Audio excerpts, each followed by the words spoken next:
안녕히 주무셨습니까? 오늘 아침도 말씀과 기도로 시작하겠습니다. 그리스도께서 하늘의 부유함을 드러내신 이사야 61장 1절입니다.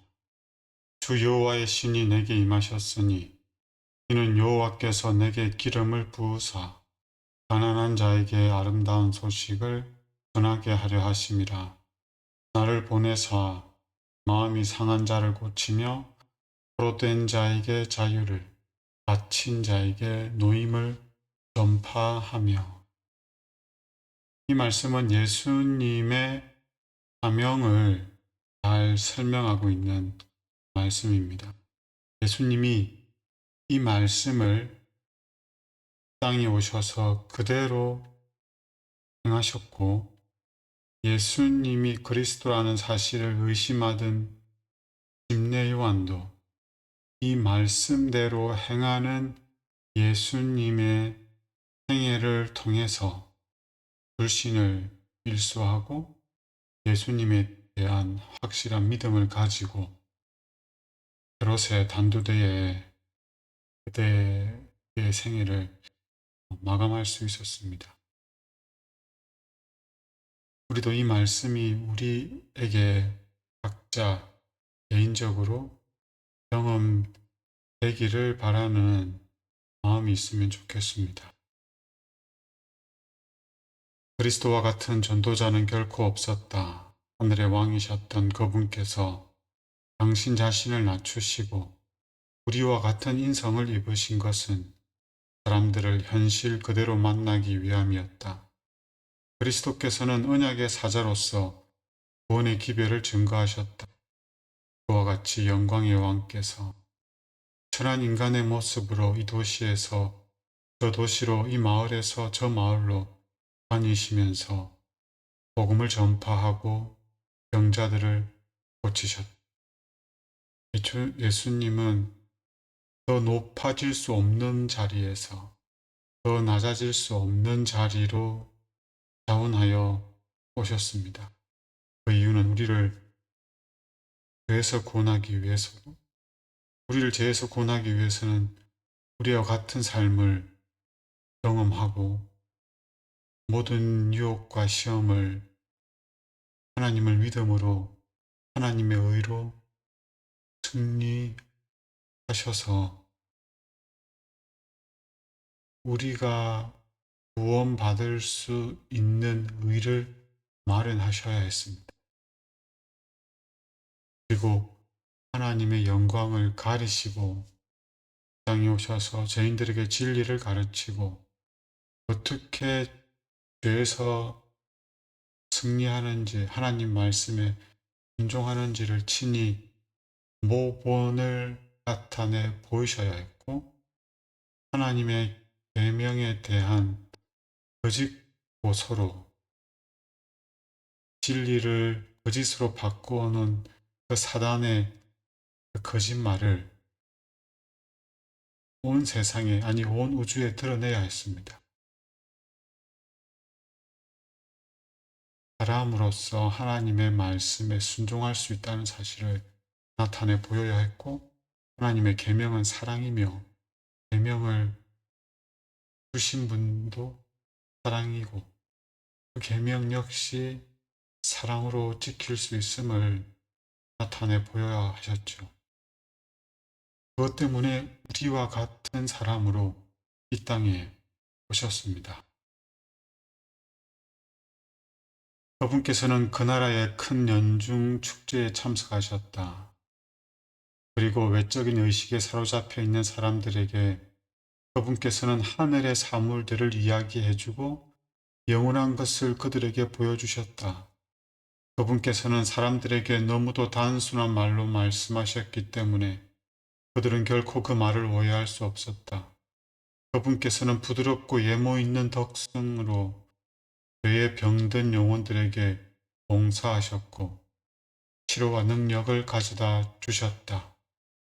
예수님은 형식적인 예식에 참여하셨지만 형식적으로 그 예식과 명절, 절기들을 보내지 않으셨습니다. 그 절기의 원형이신 예수님이 그 절기의 의미를 드러내셨고, 그 절기가 의미하는 진리이신 구원이신 당신을 사람들에게 증거하셨습니다. 그리고 예수님은 이 진리를 전할 때에 어려운 말을 쓰거나 미사어구를 쓰거나 헬라 히브리어 원어를 해석하거나 인위적인 예화를 갖다 붙이거나 그러지 않으셨습니다. 아주 단순하고 분명하게 이 말씀을 하셨기 때문에 어린아이도 무식한 사람들도 알아들을 수 있었지만, 오만과 이기심이 가득했던 바리새인들, 대제사장들, 율법사들, 종교 지도자들은 알아들을 수가 없었지요. 그분께서 보내신 생애는 얼마나 바쁜 생애였던가. 날마다 그분께서 궁핍과 슬픔을 안고 있는 사람들의 비천한 가정에 들어가서 버림받은 사람들에게 소망을, 근심하는 사람들에게 평화를 말씀하시는 것을 볼 수 있었다. 은혜롭고 친절하고 동정 깊은 마음으로 그분께서는 눌린 자를 일으키시고 슬픔에 잠긴 자를 위로하시면서 다니셨다. 그분께서는 어디로 가시든지 축복을 가지고 다니셨다. 예수님이 가시는 곳마다 구름이 그치고 웃음소리가 흘러넘쳤고 아무도 절망과 고통 속에서 괴로워할 필요가 없었습니다. 예수님은 망을 말씀하셨고 평화를 말씀하셨고 공정하시고 위로하시며 그들에게 정말 필요한 것들을 채워주시면서 보고하셨습니다. 우리의 사정과 상황이 어떤지는 모르지만 그것이 우리에게 해가 되지 않는다면 예수님께서는 우리의 그 어려움들을 해결해 주실 것이고 이겨내도록 하실 것이고 일어설 수 있도록 힘을 주실 것입니다. 그리고 지혜를 주시고 사랑을 주실 것입니다. 문제에 사로잡혀서 근심하고 낙담하고 슬퍼하지 마시고 그 문제를 해결하실 수 있으신 예수님을 바라보고 예수님께 가까이 나아가고 예수님을 믿음으로 우리 마음에 모시면 좋겠습니다. 예수님께서는 가난한 사람들에게 봉사하시는 한편 부유한 사람들에게 접근하는 방법을 발견하고자 연구하셨다. 그분께서는 부유하고 교양이 있는 바리새인들, 유대 귀족들, 로마의 집권자들로 더불어 교제하고자 노력하셨다. 그분께서는 그들의 초청을 받아들이시고 그들의 잔치에 참석하시고 당신 자신이 그들의 취미와 직업에 친숙하심으로 그들의 마음을 얻어 그들에게 영원히 없어지지 아니한 불을 보여주고자 하셨다. 예수님에게는 장벽이 없었습니다. 만나지 못할 사람이 없었습니다.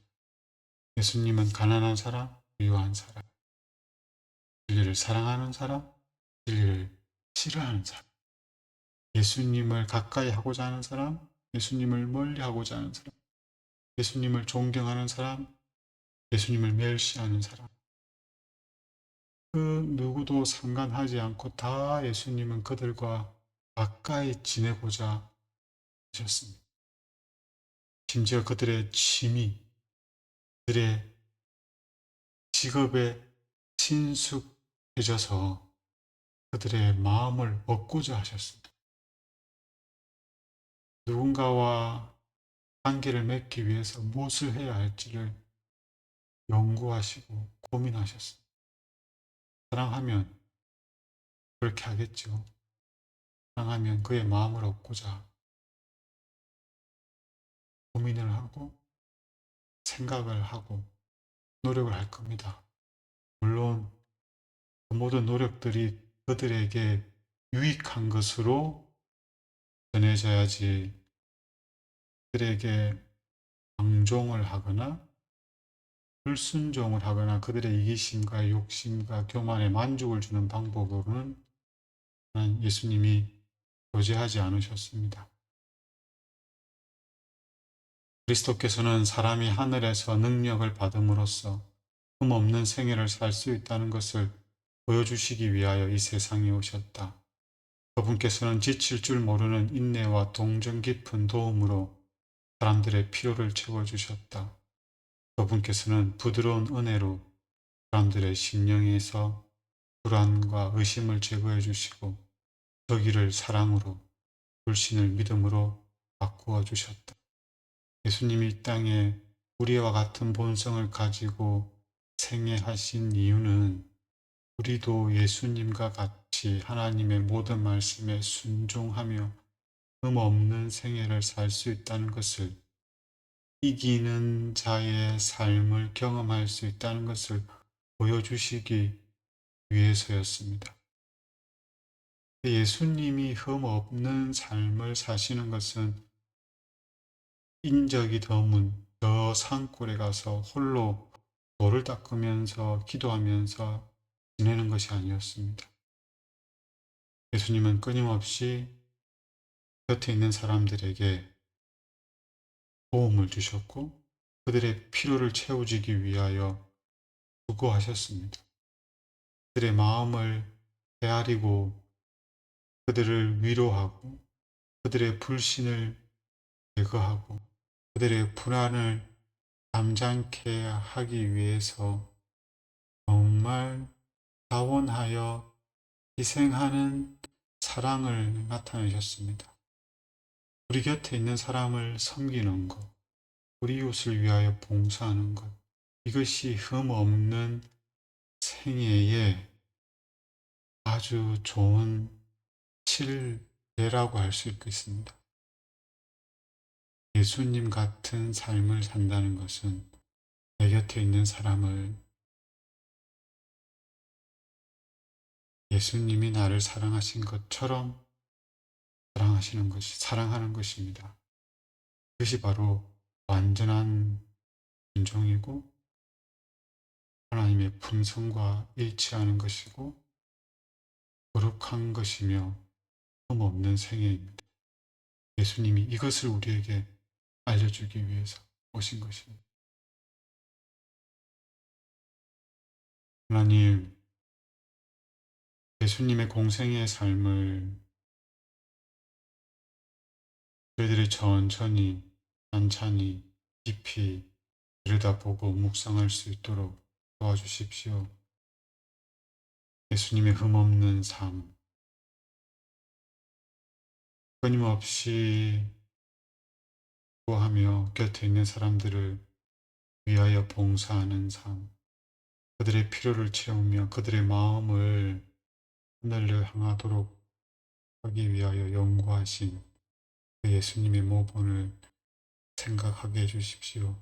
그리고 우리도 예수님과 같은 흠없는 삶, 하나님 말씀에 순종하여 내 곁에 있는 사람을 돕고 섬기고 사랑하며 살아갈 수 있도록 도와주시기를 예수님 이름으로 기도드립니다.